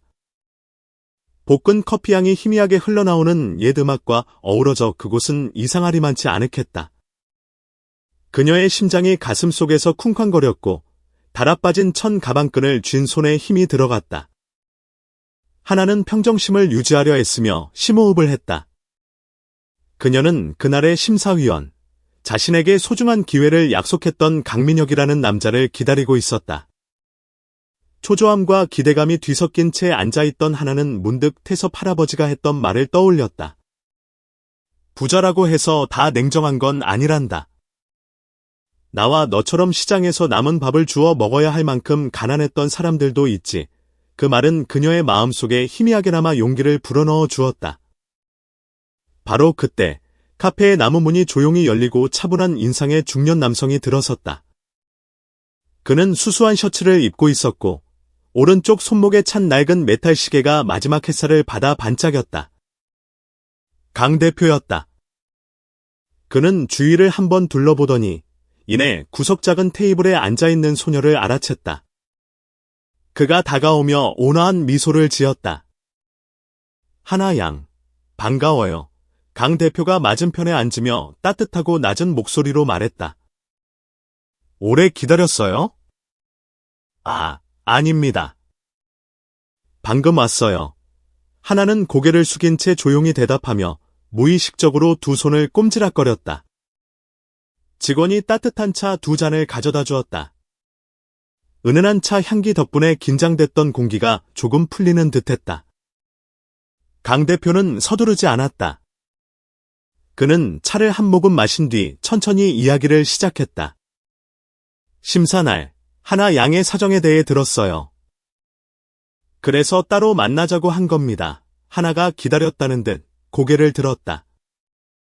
강 대표는 창밖먼 곳을 바라보며 느릿하게 말했다. 나도 예전엔 도시 외곽 쓰레기 매립지 근처에서 자랐습니다. 매일 폐지를 줍고 고철을 모으는 게 내 일이었어요. 하루는 배불리 먹고 하루는 굶었죠. 냄새나는 꼬마 아이가 뭔가 제대로 된 일을 해낼 거라고 믿어주는 사람은 아무도 없었습니다. 하지만 그는 말을 멈추고 단호한 눈빛으로 말을 이었다. 나를 구해준 건 바로 나 자신에 대한 믿음이었습니다. 그리고 단 한 사람, 나에게 첫 번째 기회를 준 사람이 있었죠. 하나는 가슴이 뭉클해져 귀를 기울였다. 이제 내가 하나 양에게 똑같은 기회를 주고 싶군요. 강 대표가 의자 등받이에 몸을 기대며 그녀의 반응을 살폈다. 우리 자회사에서 인턴으로 일해볼 생각 없어요. 그 질문에 하나는 어쩔 줄 몰라 했다. 그녀는 황급히 고개를 저었다가 다시 끄덕였고 얼굴은 새빨개졌다. 하지만 제가 잘할 수 있을지 강 대표가 너털웃음을 터뜨렸다. 처음부터 두렵지 않은 사람이 어디 있겠어요? 하나 양이 포기하지 않는 한 나도 하나 양을 포기하지 않을 겁니다. 그 짧은 약속이 맹세처럼 하나의 마음속에 울려 퍼졌다. 강 대표는 재킷 주머니에서 딱딱한 플라스틱 카드를 꺼내 그녀에게 건넸다. 수습 사원증입니다. 아주 사소한 일부터 시작하게 될 거예요. 사무보조, 업무 절차 파악 같은 거요. 그러다 노력하면 더 큰 기회를 얻게 되겠죠. 하나는 떨리는 손으로 카드를 받았다. 그 위에는 수습사원, 배아나라는 글자가 반듯하게 인쇄되어 있었다. 카드 한쪽 구석에는 어린 새가 하늘을 향해 날개를 활짝 편 모습의 회사 로고가 박혀 있었다. 그녀는 문득 그 상징이 자신의 꿈과 닮았다고 생각했다. 넓은 세상 속에서 멀리 날아가고 싶어하는 작은 새 한 마리. 감사합니다, 대표님. 하나는 목이 메어 더 이상 아무 말도 할 수 없었다. 강 대표가 미소를 지었다. 대표님이라고 부르지 말아요. 나는 그저 먼저 길을 간 사람이 뒤따라오는 사람에게 손을 내밀어주는 것뿐입니다. 밖에는 해가 저 하늘이 보랏빛으로 물들고 있었다. 가로등이 하나둘 켜지기 시작했고 바닥에는 얼룩덜룩 긴 그림자가 드리워졌다. 강 대표가 떠난 후에도 하나는 한참 동안 자리에 앉아 있었다. 그녀는 희망 가득한 눈빛으로 손에 든 사원증을 바라보았다. 하나의 문이 열렸다. 그리고 이번에야말로 하나는 절대 이 문이 닫히게 두지 않을 거라고 다짐했다. 앞으로의 나날이 아무리 고될지라도 자신을 믿어준 사람들에 대한 믿음과 감사하는 마음을 안고 나아갈 것이다. 멀리 도시의 불빛들이 하나가 나아갈 길을 비추는 작은 별들처럼 반짝였다. 본사 유리문이 등 뒤로 조용히 닫혔다. 하나는 어리둥절한 채 넓은 사무실로 들어섰다. 하얀 형광등 불빛이 일렬로 늘어선 책상들을 비추고 있었다. 모든 것이 규칙적이고 정돈되어 있었으며 압도될 만큼 낯설었다. 그녀는 걸음을 멈췄다. 손바닥이 긴장으로 축축해졌다. 시골 시장에서 음식을 나르던 시절과 비교하면 이곳은 마치 다른 행성 같았다. 새로 만난 동료들은 모두 깔끔하게 차려입고 있었다. 구김 하나 없는 셔츠, 반짝이는 구두, 그리고 차갑고 바쁜 표정들. 몇몇 호기심 어린 시선이 빛바랜 셔츠에 굽이 다른 운동화를 신은 자그마한 소녀를 힐끗 쳐다봤다. 하나는 속으로 다짐했다. 괜찮아. 열심히 하면 돼. 하지만 모두가 그녀를 쉽게 받아주는 것은 아니었다. 30대 초반의 권지태 팀장은 깡마른 체구에 야른 안경을 썼고 표정에는 늘 냉기가 흘렀다. 그는 하나의 이력서를 쓱 훑어보더니 탁 소리가 나게 펜을 책상에 내려놓았다. 시골에서 학교 나왔나? 그가 무심하게 물었지만 목소리에는 경멸감이 섞여 있었다. 좋아. 일단 잡일부터 하지. 하나가 미처 반응하기도 전에 그녀에게는 긴 업무 목록이 주어졌다. 창고에 오래된 서류 정리, 작년부터 쌓인 재고 서류 확인, 자료 보관 선반 닦기. 힘들고 먼지투성이에 아무도 하려 하지 않는 일들이었다. 첫날, 하나는 좁고 푹푹 찌는 창고 안에서 하루 종일 씨름했다. 산더미처럼 쌓인 서류들, 시간의 흐름에 누렇게 변한 종이들, 두껍게 쌓인 먼지 때문에 그녀는 콜록거리기 일쑤였다. 조심하지 않고 손을 한번 잘못 뻗기만 해도 서류 더미가 폭포처럼 와르르 무너져 내릴 것 같았다. 그리고 결국 그 일이 일어났다. 어느 날 오후, 무거운 서류 상자들을 다시 쌓으려 애쓰던 중 손잡이에서 손이 미끄러지고 말았다. 두꺼운 서류 뭉치 하나가 바닥으로 떨어지며 사방으로 흩날렸다. 요란한 소리에 모두의 이목이 집중됐다. 몇몇 직원들이 고개를 내밀어 수군거리다 킥킥거렸다. 권 팀장이 차가운 눈빛으로 자기 방에서 걸어 나왔다. 지금 뭐 하는 겁니까? 그가 칼날처럼 날카로운 목소리로 소리쳤다. 적어도 몸 쓰는 일은 제대로 할 줄 알고 이 창고를 맡긴 건데. 이것조차 못하다니. 하나는 어쩔 줄 몰라 하며 사과했고 떨리는 손으로 종이 한 장 한 장을 주웠다. 극심한 수치심이 밀려왔다. 그날 이후 사람들의 시선은 더욱 차가워졌다. 어떤 이들은 태연하게 수근거렸다. 시골 애들은 그냥 끈기 하나는 있는데 제대로 할 줄 아는 건 없지. 그냥 자선 채용 인원수 채우려고 뽑았나 보네. 그 속삭임들은 칼날이 되어 그녀의 가슴을 베었다. 그날 밤, 하나는 깊은 골목에 위치한 좁은 자취방으로 돌아왔다. 벽에는 곰팡이가 슬었고 바닥은 울퉁불퉁했으며 낡은 나무 침대는 그녀가 뒤척일 때마다 삐걱거렸다. 그녀는 작은 창가에 멍하니 앉아 어두컴컴한 마당을 내다보았다. 그녀의 손에는 지금은 해지고 닳았지만 어머니가 하나라고 수놓아 주었던 오래된 손수건이 보물처럼 들려 있었다. 모든 분노와 피로를 속으로 삼켰다. 그녀는 휴대폰을 들고 부모님이 돌아가신 후 자신을 거두어준 이웃, 송 아주머니에게 전화를 걸기 위해 번호를 누르려 했다. 모든 걸 놓고 포기하고 싶었다. 이 화려하고 차가운 도시에서 도망치고 싶었다. 하지만 바로 그때 문자 알림이 울렸다. 태섭 할아버지였다. 단 한 줄의 메시지였다. 네가 나에게 믿음을 주었듯 이제 너 자신을 믿거라. 하나는 휴대폰을 꽉 쥐었고 눈물이 터져 나왔다. 그 순간 장대비가 쏟아지던 날들이 떠올랐다. 춥고 깡마른 자신을 품에 안아주던 태섭 할아버지의 늙었지만 따뜻했던 눈빛. 차가운 주먹밥을 반으로 나눠 먹던 기억. 억수같이 쏟아지는 비 아래서 했던 조용한 약속. 언젠가 내 은혜를 1000배로 갚을 날이 올 게다. 이제 할아버지는 그 약속을 지켰다. 그렇다면 자신은 자신의 믿음을 끝까지 지켰는가? 하나는 눈물을 닦았다. 그녀는 휴대폰을 내려놓고 일어서서 벽에 걸린 구겨진 유니폼을 바로잡았다. 내일 다시 돌아갈 거야. 무시당하고 멸시받더라도 고개를 들고 계속 나아갈 것이다.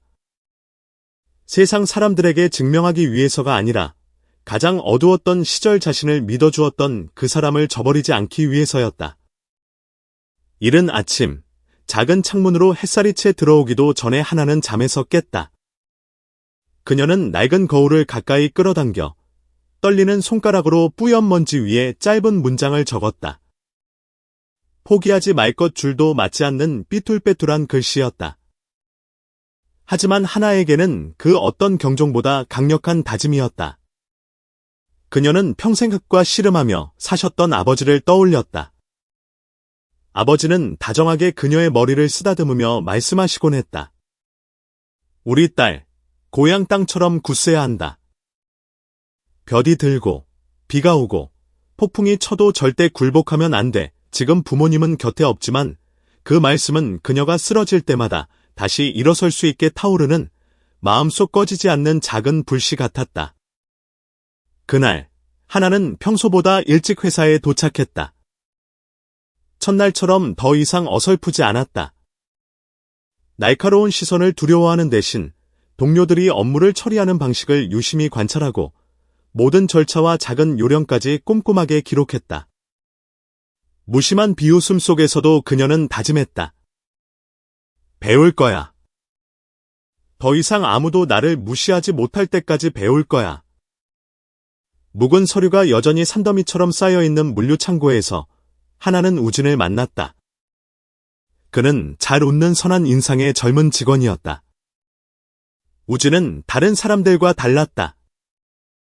그는 그녀를 비웃거나 내치지 않았다. 오히려 하나가 서류를 찾느라 어설퍼하거나 복사기 앞에서 쩔쩔맬 때마다 우진은 조용히 다가와 방법을 알려주었다. 어느 날 입고 물품 명세서를 확인하던 하나는 숫자가 맞지 않는 부분을 발견했다.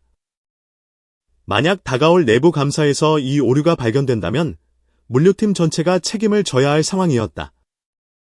그녀는 처음엔 망설였지만 그날 강 대표의 진중했던 눈빛을 떠올리며 용기를 내어 우진에게 말했다.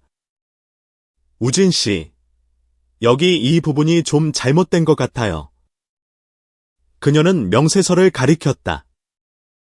목소리는 작았지만 단호했다. 우진은 미간을 찌푸리며 자세히 들여다보더니 이내 눈을 동그랗게 떴다. 세상에, 하나 씨가 우리 팀 전체를 살렸네요. 즉시 우진은 권 팀장에게 보고했다. 그리고 그날부터 차갑기만 하던 팀장의 눈빛이 조금 누그러졌다. 더 이상 심한 질책은 없었고 대신 좀 더 신뢰하며 공식적인 업무를 맡기기 시작했다. 자취방에서 보내는 저녁은 더 이상 예전처럼 눈물로 지새우지 않았다. 하나는 그날 했던 실수들과 동료들에게 배운 것들을 꼼꼼히 기록했다. 그녀는 스스로에게 작은 목표를 세웠다. 내일은 오늘보다 실수를 줄이자. 시간은 빠르게 흘러 모두가 전전긍긍하던 내부 감사 날이 다가왔다. 갑자기 권 팀장이 물류팀을 소집했다. 그의 시선이 팀원들을 훑어보다가 하나에게 멈췄다. 배하나 씨. 이번 주는 하나 씨가 팀 조율 업무를 맡도록 해요. 그가 차분한 목소리로 말했다. 긴장된 침묵이 흘렀다. 다른 동료들이 서로 눈치를 살폈다. 누군가는 못마땅한 듯 입술을 삐죽였지만 하나는 흔들리지 않았다. 그녀는 단호하게 고개를 끄덕이며 임무를 받아들였다. 그 주 내내 그녀는 창고 전체를 샅샅이 훑어보며 모든 증빙 서류와 물품 상자들을 꼼꼼하게 확인했다. 우진의 조용한 도움 속에서 하나는 점차 자신의 작은 팀을 원활하게 이끌어갔다. 감사 당일, 감사팀이 예고 없이 들이닥쳤다. 서류 한 장, 상자 하나하나가 꼼꼼하게 검토되었다. 감사팀의 날카로운 시선에 모두의 신경이 팽팽하게 당겨졌다. 하지만 3시간이 넘는 검토 끝에 그들은 만족스러운 듯 고개를 끄덕일 뿐이었다. 훌륭하군요, 한 감사관이 짧게 말했다. 그리고 그날 오후 사무실 중앙에 주간 성과표가 걸렸다. 하얀 보드 위에 검은색으로 깔끔하게 인쇄된 글씨. 물류팀, 우수 등급 달성.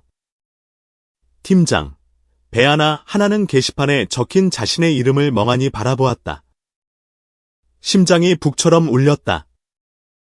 정과는 다른 시선들이 그녀에게 쏠렸다. 더 이상 무시하는 눈빛도 비웃는 소리도 없었다. 대신 놀라움과 조용한 존중이 느껴졌다. 저녁이 되어 자취방으로 걸어가는 하나의 발걸음은 무거운 짐을 벗어던진 듯 날아갈 듯 가벼웠다. 그녀는 고개를 들어 밤하늘을 보았고 엷은 구름 뒤로 몇 개의 별이 희미하게 빛나고 있었다. 그 순간 그녀는 깨달았다. 자신의 가치는 출신 성분이나 낡은 옷과 신발에 있는 것이 아니었다. 자신의 가치는 끈기, 그리고 역경에 굴복하지 않는 결단력에 있었다. 한때 시골 소녀였던 그녀는 이제 이 가혹한 세상 속에서 자신의 자리를 찾아가는 여정이 더 이상 외롭지 않다는 것을 알았다. 그날 넓은 회의실은 한 특별한 인물의 예기치 못한 등장으로 순간 숨을 죽였다. 대리석 바닥에 구두굽 소리가 울리자 모든 시선이 문 쪽으로 향했다. 한 남자가 들어섰다.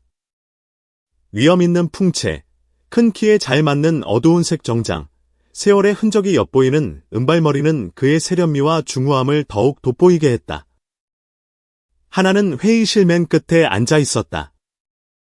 그녀는 노트를 어찌나 세게 쥐었던지 표지에 손톱 자국이 남을 정도였다. 그녀는 그를 즉시 알아보았고 심장이 가슴속에서 터질 것처럼 쿵쾅거렸다. 태섭 할아버지. 비바람 치던 날 처마 밑에 웅크리고 있던 누더기 차림의 노인도 가난한 도랑가에 말없이 앉아있던 초췌한 노인도 아니었다. 지금 그녀의 눈앞에 있는 사람은 거대한 글로벌 기업을 이끄는 윤 회장이었다. 태섭 할아버지는 천천히 상석을 향해 걸어갔다. 하지만 자리에 앉기 전 그의 시선은 하나가 앉아있는 회의실 구석에 잠시 머물렀다.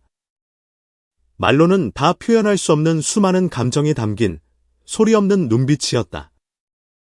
오직 하나만이 그것을 알아차렸다. 그 차분한 표정 뒤에 어린 시절 그녀의 꿈속을 매일 흐르던 고향의 강물처럼 따뜻하고 너그러운 마음이 숨겨져 있음을 그녀만이 알았다. 엄숙한 분위기 속에서 회의가 시작되었다. 사회자가 하나의 고향인 전라도 지역의 자동차 생산 규모를 확장하는 프로젝트를 발표했다. 이는 수천 명의 현지 주민에게 일자리를 제공할 사상 최대 규모의 프로젝트였다.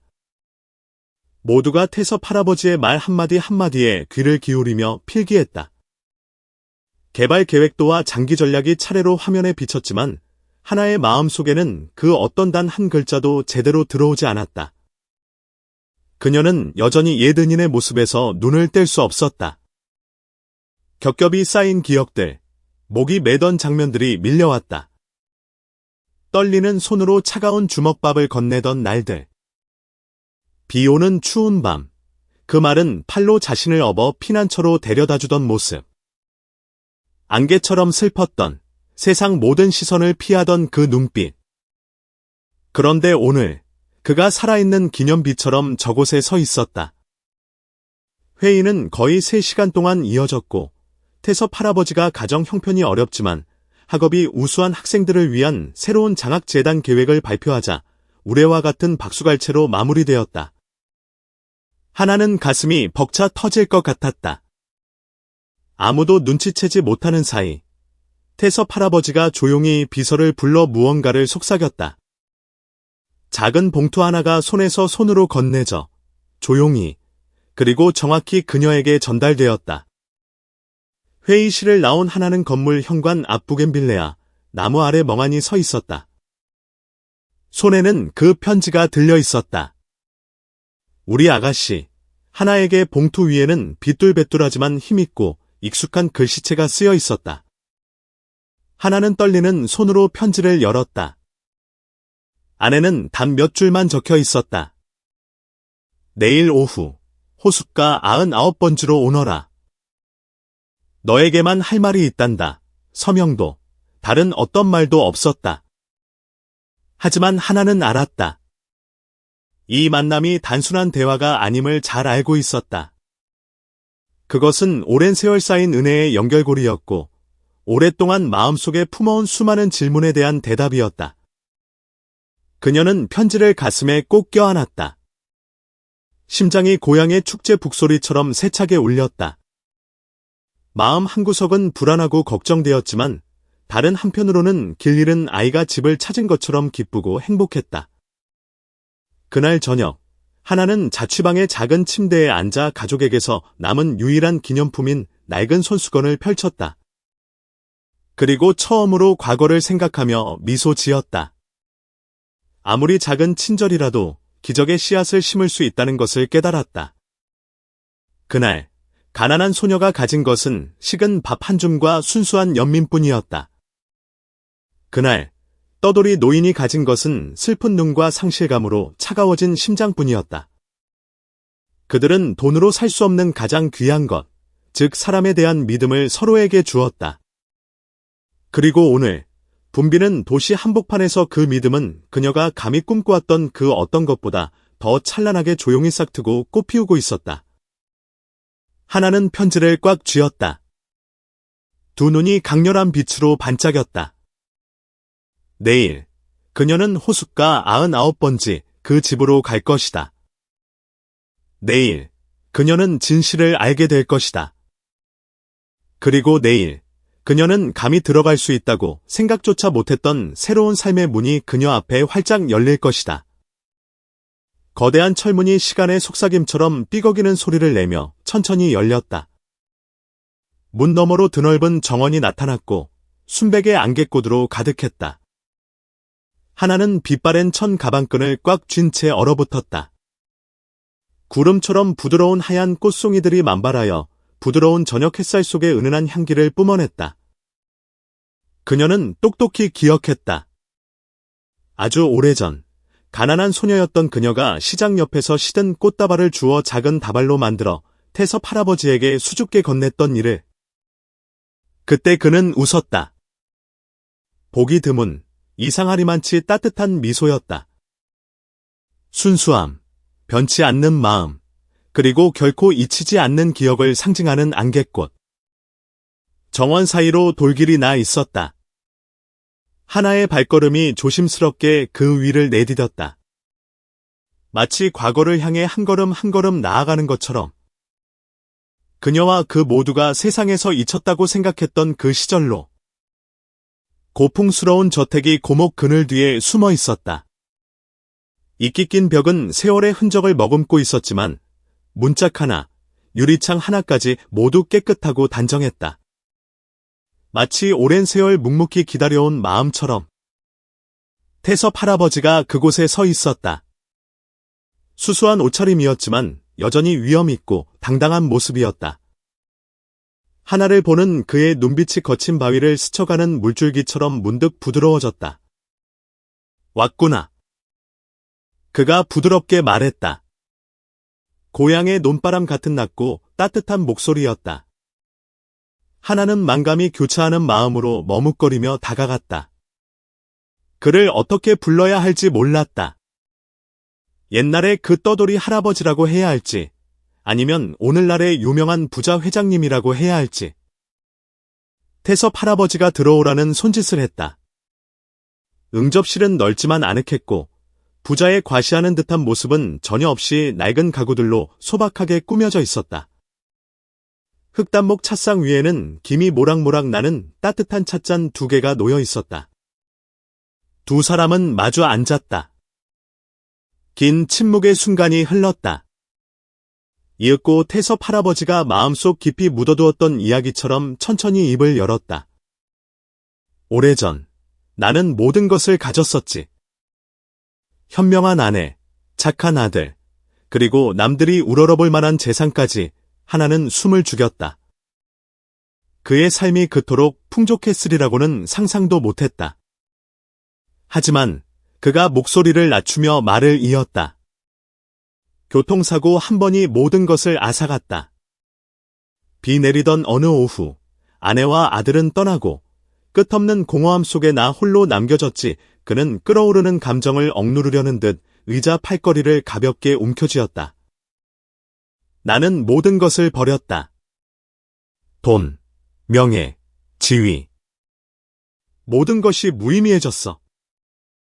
나는 내 존재의 이유를 찾아 사방을 헤맸다. 그는 창밖의 하얀 꽃을 바라보며 잠시 말을 멈췄다. 그러던 어느 날, 그 가난한 시장 구석에서 너를 만났지. 그의 목소리가 마치 찬 밤바람에 흔들리는 듯 떨렸다. 배고픔에 배를 움켜쥔 깡마른 아이가 그 얼마 안 되는 식은 밥을 내게 나눠주더구나. 누가 시킨 것도 아니었는데? 명예나 이익 때문이 아니라 그저 숨결처럼 자연스러운 인자함이었어. 하나는 코끝이 찡해지는 것을 느끼며 입술을 깨물었다. 내가 바로 나를 구한 거다. 태섭 할아버지가 그녀의 눈을 똑바로 바라보며 말했다. 그윽한 시선이었다. 너는 내게 일깨워 주었지. 아무리 큰 상실과 고통 속에서도 이 세상에는 여전히 정이 살아있다는 것을. 그리고 나는 계속 살아가야 한다는 것을. 나 자신뿐만 아니라 그 선한 싹이 꽃을 피우고 열매를 맺을 수 있도록 말이다. 그는 자리에서 일어나 방구석의 큰 책장으로 천천히 걸어가 두꺼운 서류철을 꺼냈다. 그가 돌아와 하나의 앞에 가만히 내려놓았다. 나는 그동안 쭉 너를 지켜봐왔다. 그의 목소리가 메었다. 내가 잘하고 공부하고 낯선 세상에서 한 걸음 한 걸음 노력하는 모습을 말이다. 너는 내 기대를 저버리지 않았어. 하나는 서류철 위에 떨리는 두 손을 얹은 채 가만히 앉아 있었다. 내가 가진 모든 것을. 태섭 할아버지는 한 글자 한 글자 신중하게 고르듯 잠시 말을 멈췄다. 너에게 물려주고 싶다. 그 말은 늦은 오후의 긴 종소리처럼 공간에 울려 퍼졌다. 하나는 목이 메어 억누를 수 없는 눈물을 터뜨렸다. 고아에, 가난에, 한 끼 한 끼 구걸하며 살았던 자신 같은 사람이 이렇게 큰 사업을 맡을 만큼 신뢰받는 사람이 될 수 있으리라고는 꿈에도 생각지 못했다. 내일, 태섭 할아버지가 한결 단단해진 목소리로 말했다. 너는 정식으로 합법적인 상속인이 될 거다. 모든 준비는 끝났다. 내가 불쌍해서가 아니라 내가 그럴 자격이 있기 때문이다. 하나는 두 손에 얼굴을 묻고 격렬한 감정에 휩싸여 온몸을 떨었다. 기쁘기도 하고 혼란스럽기도 하고 두렵기도 했다. 과연 자신이 이 기대를 짊어질 능력이 있을까? 빈곤 속에서 자란 아이가 과연 그가 준 믿음에 걸맞은 리더로 성장할 수 있을까? 태섭 할아버지가 일어나 다가와 그녀의 어깨에 가만히 손을 얹었다. 너는 혼자가 아니다. 그가 말했다. 단호한 목소리였다. 나, 그리고 강 기사님이나 우진이 같은 사람들이 내 곁에 있을 거다. 영혼이 죽어가던 사람을 살렸던 그 순수한 마음만 잊지 않는다면 말이다. 밖에는 저녁 노을이 나무들 위로 조용히 내려앉아 안개꽃 정원 전체를 노랗게 물들이고 있었다. 하나의 마음 속에도 새로운 씨앗이 싹트고 있었다. 더 이상 어릴 적거지 소녀의 작은 꿈이 아니라 가치 있는 삶을 살겠다는 약속이었다. 세상을 향해 사랑의 씨앗을 계속 심는 것으로 은혜에 보답하겠다는 다짐이었다. 하나가 상속 서류에 서명한 날, 온 도시는 마치 폭풍 같은 뉴스에 휩싸여 떠들썩했다. 발표회가 열리는 대강당에는 아침 햇살이 환하게 쏟아졌다. 의자들이 가지런히 정돈되어 있었고 배경 현수막에는 대신 그룹의 로고만 간결하게 박혀 있었지만 그 장엄함은 숨길 수 없었다. 언론 매체들이 통로까지 가득 메웠다. 카메라 렌즈들은 혹시라도 이상한 김새를 놓칠세라 쉴 새 없이 움직였다. 모두가 주인공에 대해 흥분과 호기심을 감추지 못했다. 가난한 출신의 이 젊은 여성이 하루아침에 수천억 원대 자산의 주인이 된 것이다. 하나가 들어서자 강당은 순간 정적에 휩싸였다. 그녀는 소박한 하얀 원피스를 입고 머리를 단정하게 묶었으며 화려한 화장기 없는 민낯이었지만 그 얼굴에는 강인함이 서려 있었다. 눈부신 조명 아래 그 작은 체구는 오히려 기묘한 힘을 뿜어냈다. 그것은 고통과 굶주림, 그리고 결코 꺼지지 않는 믿음의 세월이 만들어낸 힘이었다. 태섭 할아버지가 자랑스러운 눈빛으로 조용히 뒤에 서 있었다. 강 기사님, 우진, 그리고 그녀와 함께 온 사람들이 이 신성한 승계의 순간을 위한 증인처럼 자리를 지키고 있었다. 인증 테이블 앞에 선 하나가 펜을 들었다. 그녀가 짊어진 무게와 믿음을 알기에 그녀의 손은 두려움 때문이 아니라 의식 때문에 가늘게 떨렸다. 한 번의 서명, 인생의 전환점이었다. 마지막 획이 그어지자 강당은 우레와 같은 박수 소리로 가득 찼다. 카메라 플래시가 불꽃처럼 터지며 역사적인 순간을 담아냈다. 하지만 하나는 그 환호의 물결에 휩쓸리지 않았다. 그녀는 차분히 연단으로 나아갔다. 그녀의 목소리는 떨림없이 낮고 단단하게 울려 퍼졌다. 저는 자랑스러워지기 위해 이 권한을 받는 것이 아닙니다. 태섭 회장님 같은 분들, 그리고 저 너머의 이름 없는 분들이 제 마음에 심어주신 그 인자함을 이어가기 위해 받는 것입니다. 감동의 물결이 일었다. 강당 안에는 눈시울을 붉히는 이들이 적지 않았다.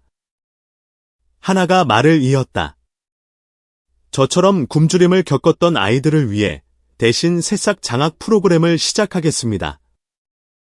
또한 고향의 농부들이 친환경 채소를 재배하고 안전한 먹거리를 생산할 수 있도록 지원하는 지속가능한 비즈니스 모델도 추진할 것입니다. 그녀의 말 한마디 한마디는 미래를 일구는 견고한 삽질과도 같았다.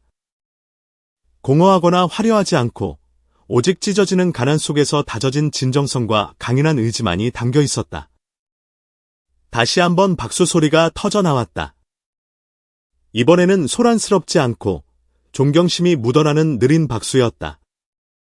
발표회가 끝난 후 하나는 태섭 할아버지, 강 기사님과 함께 작은 구석에 앉아 구체적인 계획을 논의했다.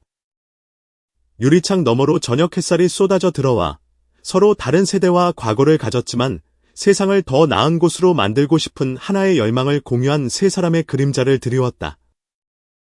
하나가 강당을 떠나려 할 때 낯선 남자가 다가왔다. 그는 50대 정도로 보였고 수수한 양복 차림의 고향의 노동자들처럼 고생한 흔적이 역력한 얼굴이었다. 그의 손에는 낡은 종이 뭉치가 꽉 쥐어져 있었고 그 눈빛에는 의심과 결의가 뒤섞여 있었다. 당신이 하나 씨 맞습니까? 그가 낮은 목소리로 물었다. 하나는 고개를 끄덕이며 예의 바르게 대답했다. 남자는 누가 들을까봐 주위를 살피더니 목소리를 낮췄다. 오래전 당신 부모님의 죽음과 관련된 일입니다. 하나의 온몸이 그대로 얼어붙는 것 같았다. 심장이 흉곽 안에서 세차게 고동쳤다. 수년이 지났지만 그 상처는 마음속에서 여전히 피를 흘리고 있었고 결코 아문 적이 없었다. 그 일은 배우 조종자가 있었습니다. 남자가 울분을 삼키는 듯한 눈빛으로 말했다. 그리고 제게 증거가 있습니다. 그가 하나의 손에 종이 뭉치를 쥐어주었다. 제게 인사 중에 과거 대신 그룹과 협력했던 자가 있습니다. 그놈이 깡패들을 고용했습니다. 그의 목소리는 마지막 단어에서 갈라졌다. 하나의 손에서 종이 뭉치가 떨렸다. 식은땀이 등줄기를 타고 흘렀다. 그녀는 삐뚤빼뚤하지만 분명한 글씨들을 멍하니 읽어 내려갔다. 사람 이름, 주소, 그리고 과거의 어두운 거래에 대한 메모 조각들. 그리고 그 이름이 나타났다. 익숙한 이름. 최근 그룹의 전략회의에서 주요 파트너이자 대신 그룹 가문의 오랜 친구로 등장했던 이름이었다. 하나의 피가 차갑게 식는 것 같았다. 원수의 얼굴이 눈앞에 서서히 드러났다. 악수로 시작하고 신사적인 미소를 지었지만 그 뒤에는 그녀의 삶을 찔렀던 피 묻은 칼을 숨기고 있던 자였다. 밖에는 먹구름이 몰려오고 바람이 매섭게 나무 사이를 스쳤다. 하나는 손안의 종이 뭉치를 꽉 쥐었다. 그녀의 두 눈에는 흔들리지 않는 결의가 서렸다. 그녀는 이제 자신과 가난한 이들을 위한 삶의 열망뿐만 아니라 과거와 마주해야 한다는 것을, 자신의 삶을 짓눌렀던 유령들과 맞서야 한다는 것을 깨달았다. 그녀는 진실을 밝혀야 했다. 부모님을 위해서뿐만 아니라 그 시절의 자신과 같은 아이들이 더 이상 불의의 그늘 속에서 자라지 않도록 공정을 되찾아야 했다. 그날 오후, 잿빛 비단 같은 엷은 구름이 흐릿한 하늘 위를 유유히 떠다녔다. 비가 부슬부슬 내리며 긴장과 불안으로 가득 찼던 대지 위에 작은 물방울들을 흩뿌렸다. 대신 그룹 본사 건물 옥상에서 하나는 그의 자신의 가족을 산산조각 냈던 남자와 마주 섰다. 바람이 그녀의 순백의 원피스 자락을 날렸다. 검고 긴 머리카락이 폭풍 속 작은 벼, 이삭처럼 부드럽게 흔들렸다.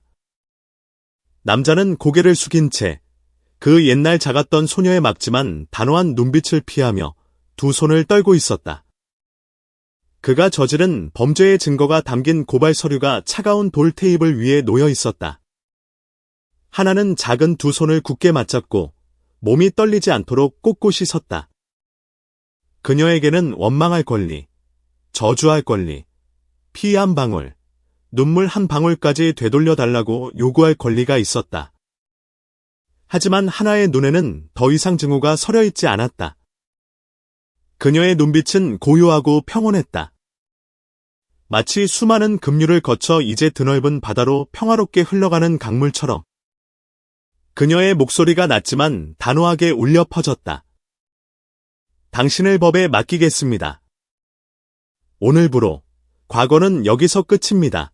남자는 무너져 내리며 흐느꼈지만 하나는 더 이상 돌아보지 않았다. 그녀는 어린 시절 내내 자신을 괴롭혔던 어둠과 완전히 단절하듯 등을 돌려 걸어갔다. 뒤편에는 태섭 할아버지가 난간에 기댄 채 하나를 바라보고 있었다. 절망의 벼랑 끝에서 무너져 내렸던 늙은 남자의 입가에 이제 만족스러운 미소가 희미하게 번졌다. 부슬비 내리는 하늘 아래 하나는 묵묵히 걸었다. 그날 저녁, 도심 한복판에서 따뜻하고 소박한 분위기 속에 작은 행사가 열렸다.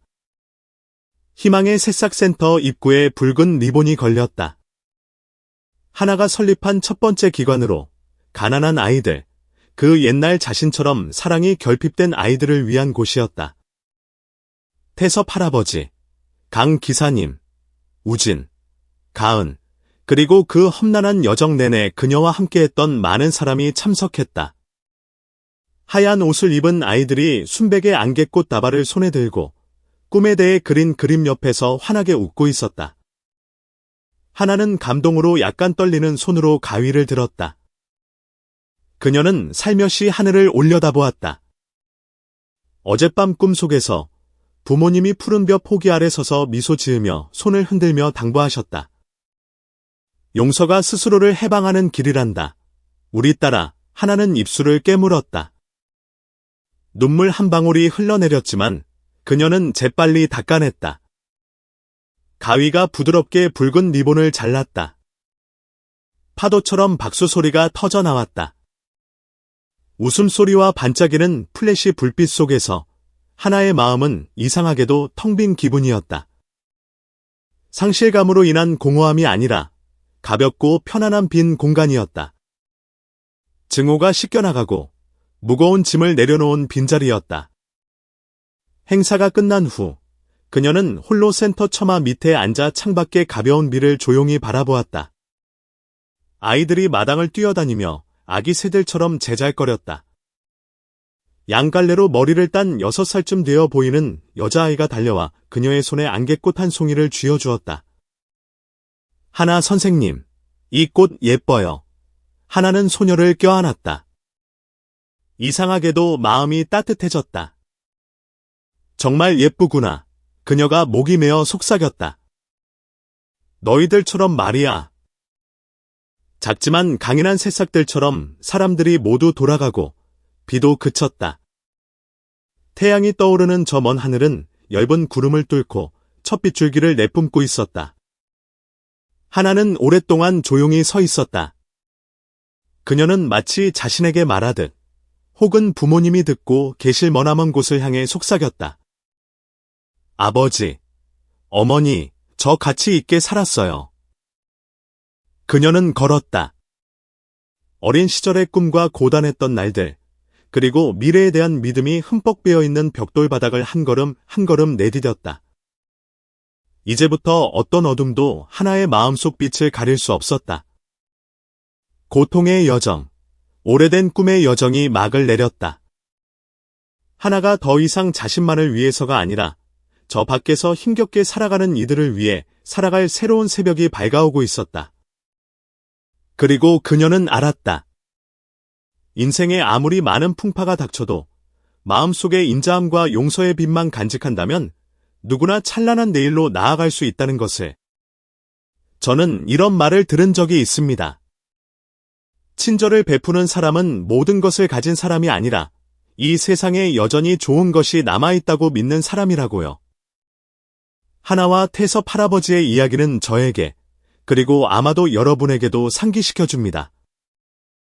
때로는 아주 작은 행동, 나누어준 밥 한 줌이 한 사람의 운명 전체를 바꿀 수도 있다는 것을요. 이 삶에서 우리는 태어난 곳을 선택할 수 없지만 어떻게 살지, 비록 자신도 부족하더라도 선한 것을 심을지는 선택할 권리가 있습니다. 하나는 가장 어두웠던 시절의 인자함을 선택했습니다. 그리고 결국 그녀는 예상치 못한 빛을 돌려받았습니다. 여러분은 어떠신가요? 여러분은 자신의 여정을 위해 무엇을 심기로 선택하시겠습니까? 스스로를 해방하기 위해 용서를 택하시겠습니까? 아니면 상처를 끌어안고 스스로를 아프게 하시겠습니까? 만약 이 이야기가 여러분의 마음에 와닿았다면 우리 주변의 선함이 여전히 조용히 존재하고 있음을 알 수 있도록 댓글로 숫자 1을 남겨주세요. 지금 어느 지역에서 이 영상을 보고 계신가요? 공유해주세요. 여러분이 각자 어떤 여정을 걷고 있는지 정말 궁금합니다. 그리고 이처럼 평범하지만 깊이 있는 이야기를 좋아하신다면 채널 구독 잊지 마세요. 매일매일 서로에게 따뜻한 불씨가 되어줄 수 있도록 말입니다. 다음 이야기에서 다시 뵙겠습니다.